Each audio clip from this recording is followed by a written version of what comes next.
Hi guys! Welcome to my channel. Kumusta kayo? Sana okay lang kayo. Ngayon, magluluto ako ng dinner. So, ipapakita ko sa inyo kung ano ang daily life ko. Wala lang guys kunin ko muna yung sa ref. At saka, paglagyan ng steak.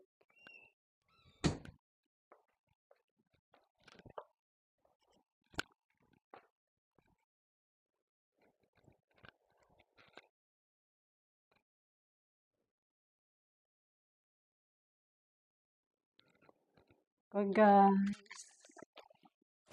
hugasan ko muna tong steak. Tibong.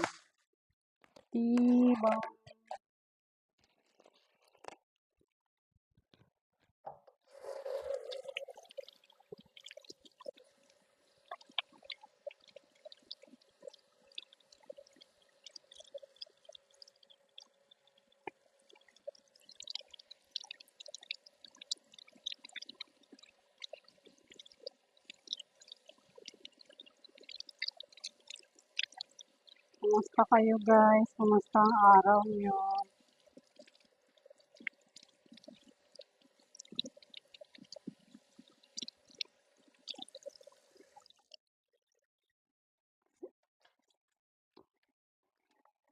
Natanggal ko yung tubig. Ayoko kasing gumamit ng paper towel.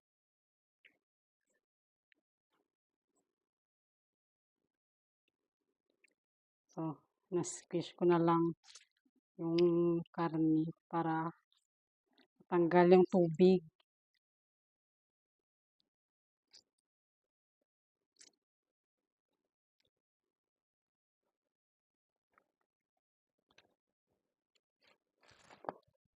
Tag-isa kaming ng anak ko at saka ng asawa ko.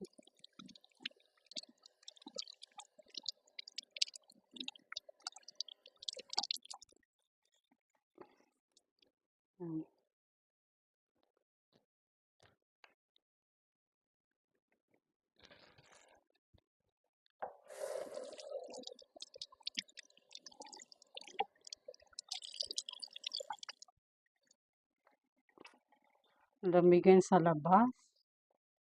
Saka walang init.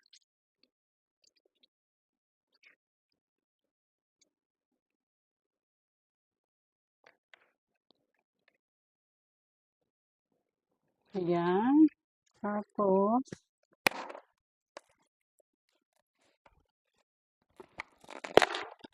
ano ko muna para lagay sa basurahan. Mamaya. Nilalabas ko siya kasi pag dito sa loob.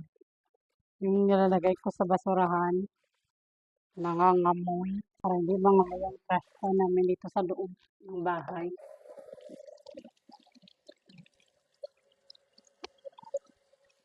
Ay.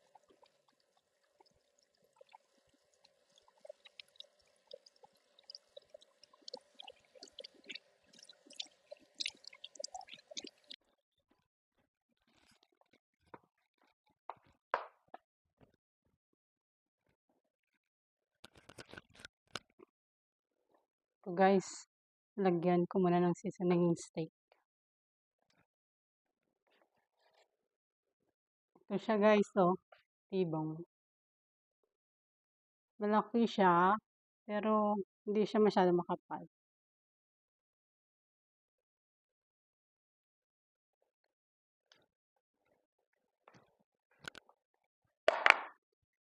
So simple lang yung nilalagay ko guys. Pepper, salt, at saka, dali lang. Kuha muna ako ng Italian seasoning.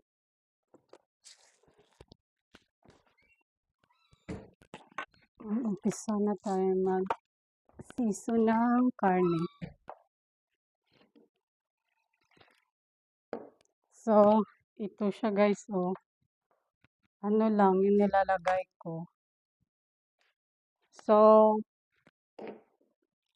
black pepper, at saka yung Italian seasoning. Yun lang, simple lang.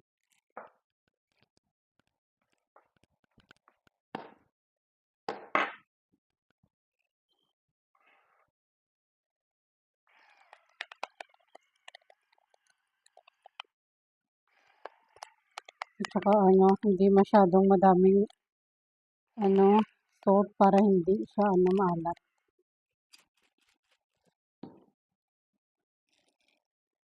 Tapos pepper, ground black pepper.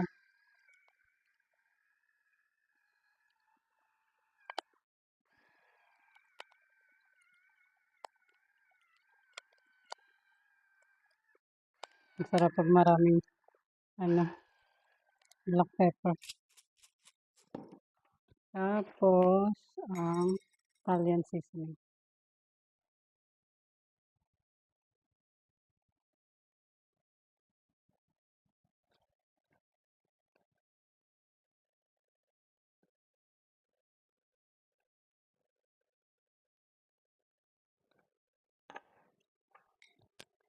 Tapos ang gagawin ko guys, ko siya.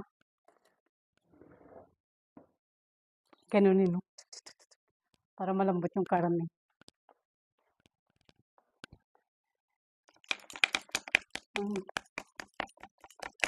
Para malambot yung karne guys.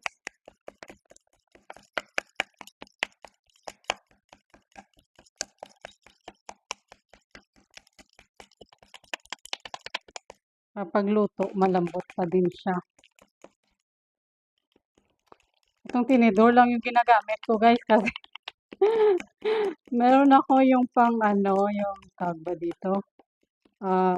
Tenderize. Kaso, ito na lang yung yung pork yung ginagamit ko para madali.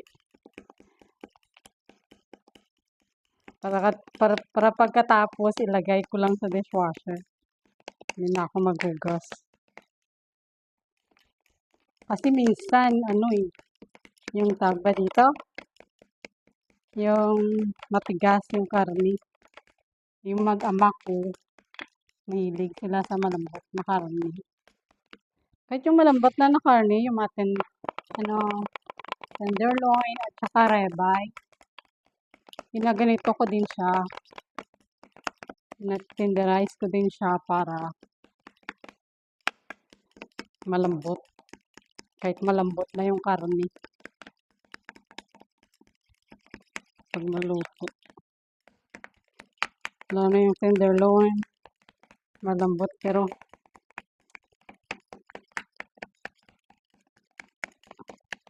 yan. Tapos, pinipress ko yung seasoning sa karne para mag-soak talaga yung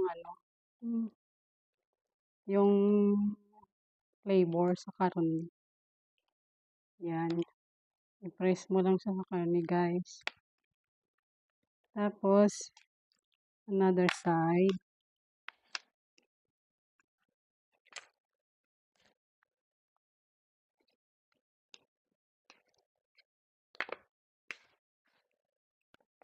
Asin na naman.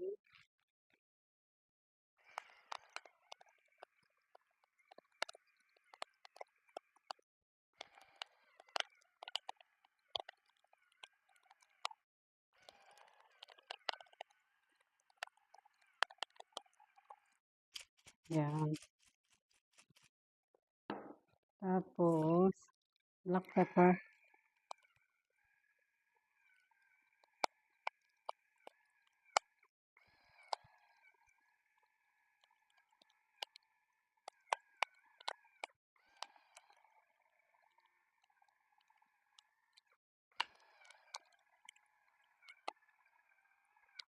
Yan.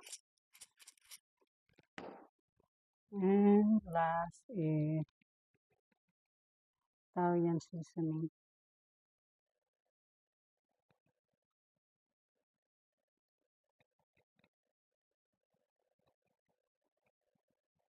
Yan.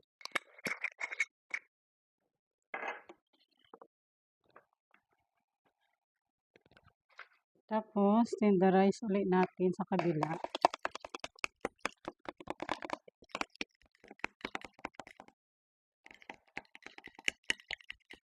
Yung paborito kong steak, guys, yung ribeye. Kasi para sa akin, mas masarap siya eh. Pero masarap din naman tong T-bone.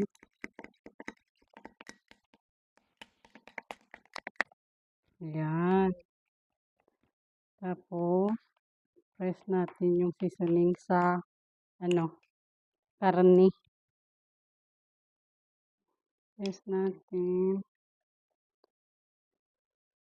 Ayan. Yan lang guys. Simple lang ako mag-season sa steak. Kasi gusto kasi namin yung nilalasahan yung tagperito, yung karne. Kaysa yung madaming seasoning. Yan. Ayan guys, kasan ko muna ito. Balik ko sa sa dishwasher. Tapos, ko siya guys. Yung side dish niya guys. Ito.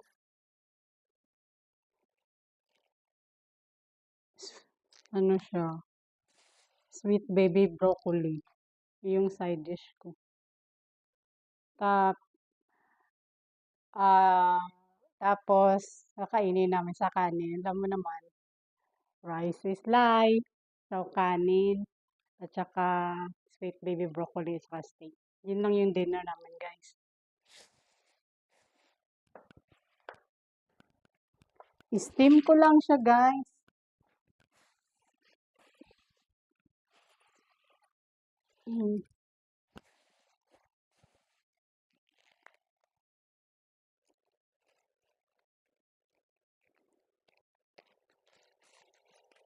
Simple lang. Steam ko lang siya. Ganun din. Salt and pepper din yung just salt and pepper nilalagay ko. Oops.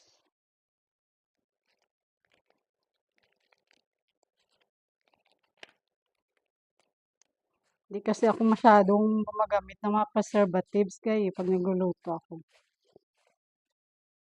More on natural. More on natural.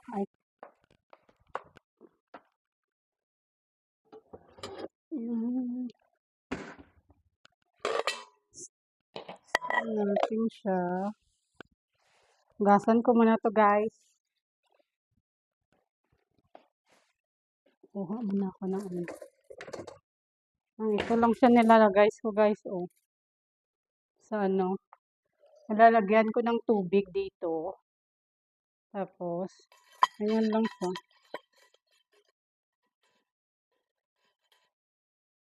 Ayan lang siya gamang Steam ko lang siya dito.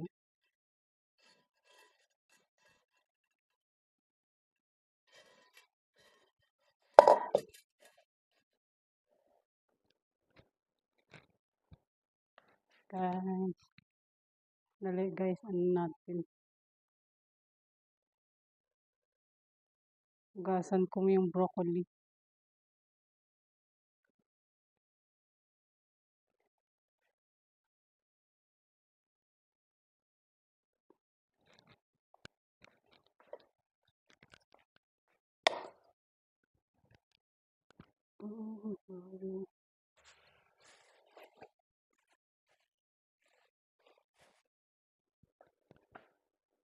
Bago ko pala siya hugasan.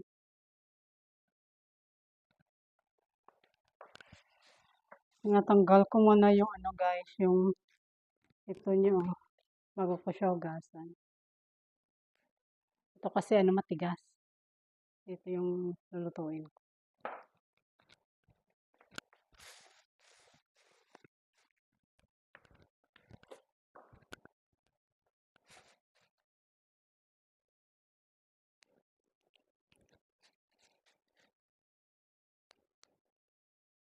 Ito yung laging niluluto ko guys na side dish. Dahil yung anak ko kumakain siya nito. Pag iba kasi, hindi siya masyadong kumakain. Yung pili lang yung ano, yung gulay na tawag ba dito, kinakain nila.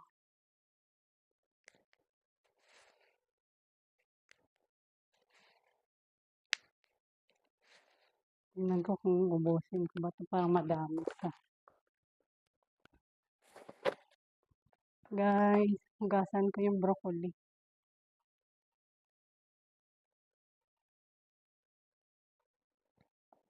Bakit tayo dito?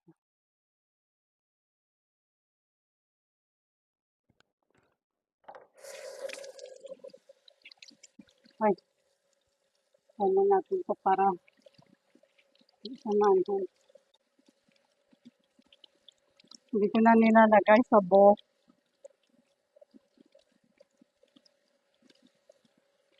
Tapos, shake, shake, shake.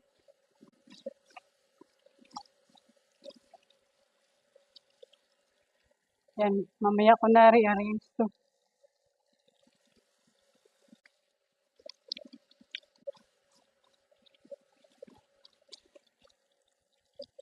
Hmm,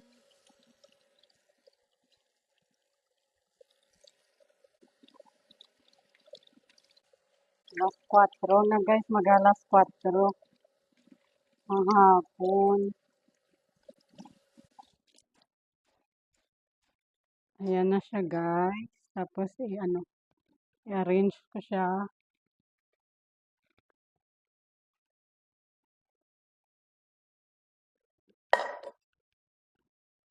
Dali. Tapon ko muna 'to.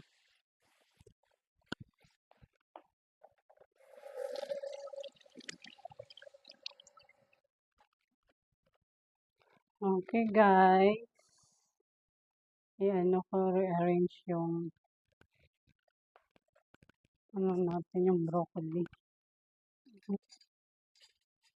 Ayan, rearrange natin. Ayan.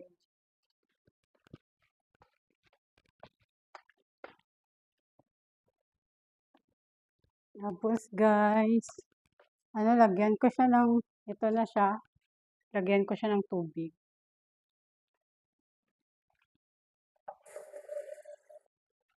Tapos, lagyan ko ng salt and pepper. Yun lang, simply.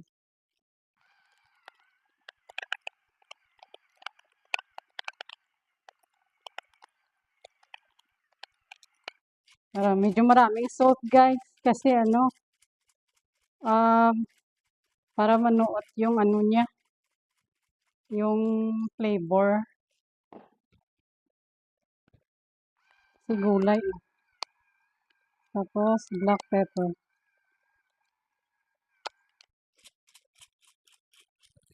Yan lang guys. Ganito lang ako mag-steam ng broccoli guys. Yan. Steam ko lang siya ng ano, ng 7 minutes. Tapos check ulit kung kailangan ko pang lutuin ng matagal.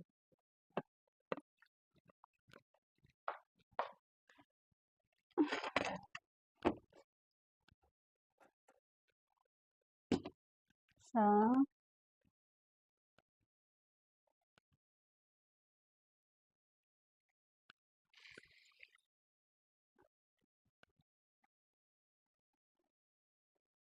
Yan na guys, mag-umpisa na ako kagluto.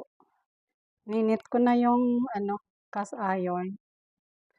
Tsaka inumpisahan ko na yung ano ko, yung broccoli. Kasi pag hindi, matagal yung video ko. Matagal yung video ko. Mainit na siya guys.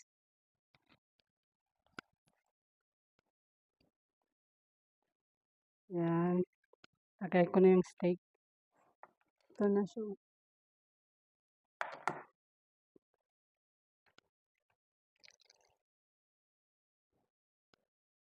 Yep. Mainit na siya.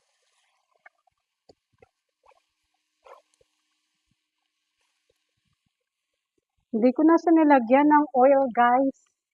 Hindi ako gumagamit ng oil pag nagluluto ako ng steak kasi ano, may tawag ba dito? May taba naman tong steak. Kaya hindi ko na nalalagyan ng oil.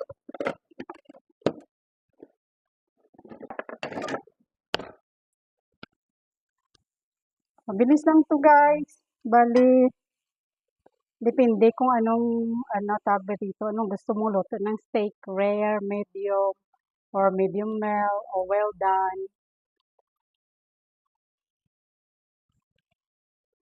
Dali guys, i-on ko muna yung exhaust fan.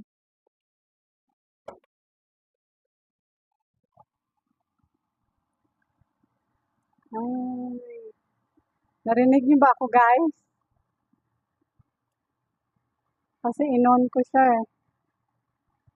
Baka hindi niyo ako marinig.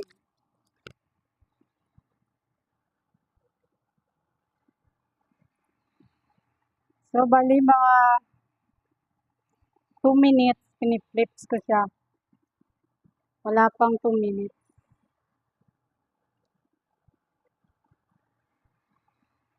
At saka niluluto ko siya guys sa sa low heat. Kasi pag yung sa high heat kasi ayoko eh. Titigas yung karne. Para sa akin titigas yung karne. At saka mabilis siyang masunog. So, gamay ko na kasi kung paano yung gusto kong luto ng steak. So, niluluhit ko siya. Kasi ito, to eh, mag-hold ng heat ba? Maganda. Yan, flip ko na siya guys.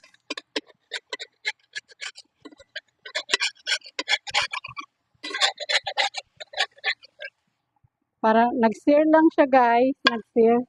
Kasi nag-sear lang siya. Tapos i-sear ko liwat siya sa sa kabila.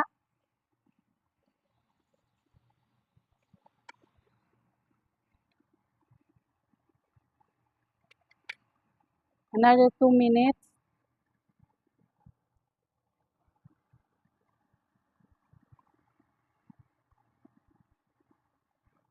Check natin yung guys, yung broccoli. Dali. Baka luto na siya. Hindi pa. Matigas pa.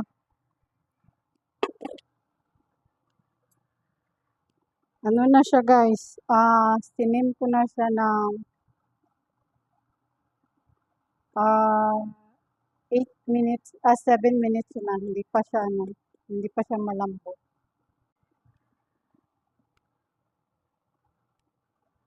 Ayan guys, tingnan natin kung na-sear na. Sear. Okay na siya. Tapos, every minute, pinip-flip ko siya guys.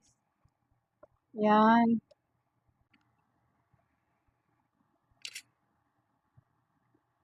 So, another like 3 or 4 minutes. Then, okay na siya. Prepare ko na yung yung plato.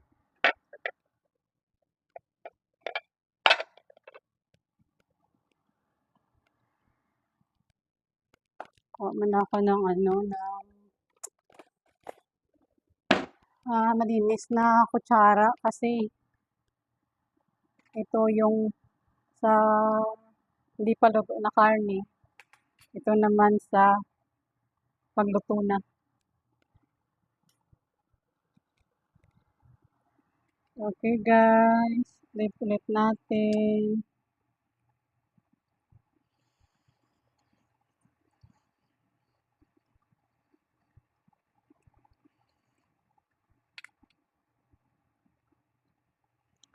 Ako hindi ko minsan perfect talaga yung luto. Minsan, hindi naman well done, pero yung medium well. Ayaw naman namin yung may dugo, yung rare. Yung sobrang rare talaga, yung may dugo-dugo pa. Hmm, Baka yung ano, yung pink lang siya na may konting dugo, okay na yun. Pero yung sobrang, ayoko naman yun.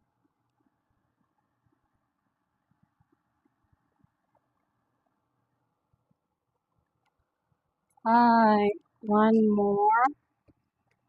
Last na to guys. Tapos, okay na siya. One more minute.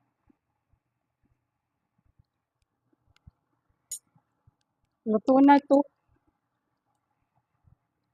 Kasi baka ma-overcook eh. Check natin yung broccoli natin.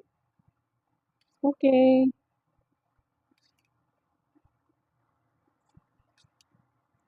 Oopsie. Ay, ay, ay. Okay na siya guys. Luto na yung broccoli. Patayin ko na. Tapos, tanggalin ko na siya sa ano, dito sa mainit na lutuanan kasi pag hindi, habang nandito, ano, yung tuloy-tuloy yung luto niya. Ito, okay na tong steak.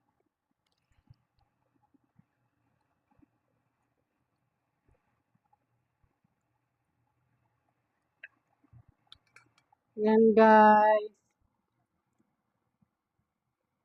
Laki, diba? Pero, manipis lang naman siya.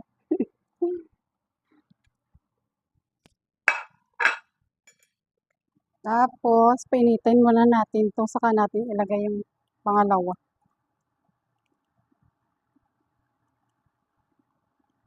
At saka ito pala guys, yung ito oh, pag tinatanggal ko siya sa lutuan niya, kinakrak ko yung ano niya, yung lid niya kasi para lalabas yung steam para hindi siya mag ano, tuloy-tuloy yung luto, yung continuous yung luto niya.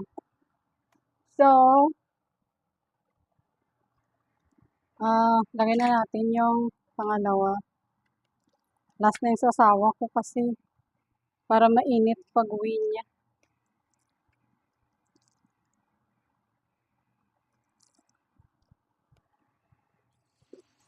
Yan, share natin na mainit na yung tas ayaw natin baka 1 minute lang inside pag-sear nito. Yan, tapos i-flip-flip lang.